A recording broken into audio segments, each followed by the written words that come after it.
મફુજી, એ મફુજી, એ બહાર આવો, બંકો આવ્યો છે. પેટમાં દુખાતું હોય તો આટલા ઉતવાળા હેડી આર્યા.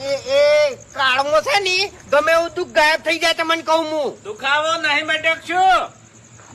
જોયું મફુજી, હા પેટનો દુખાવો તો મટી ગયો છે, પણ બીજો માથાનો દુખાવો ઉભો થયો છે. આવ ભાઈ. તારું ભલું થાય તારું. ચમ આટલા બધા હંગે થયા છો? શું છે ફમતા કાકા વધારે તકલીફ થઈ શકશું?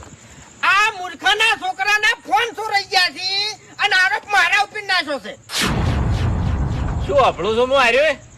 એટલે મફુજી આર્યા મને અડધી રાતે હોમાં ધચાતા. એ એક જ મિનિટ મફુજી, હા હું દુકાને જાતો તો નતો જાતો? જાતા હતા ઈનું થોડો લેવા જાતો તો નતો જાતો? જાતા હતા. લેબુ થોડા તમે મને પાય છે કે નહીં? શરબત પાયો મેં બનાવીને લેબુ નો. તો બૈસ્તાણી, અલ્યા હું ફોન દઈ ચોર તો તમને કહું હું. અને કના ફોન ચોરણા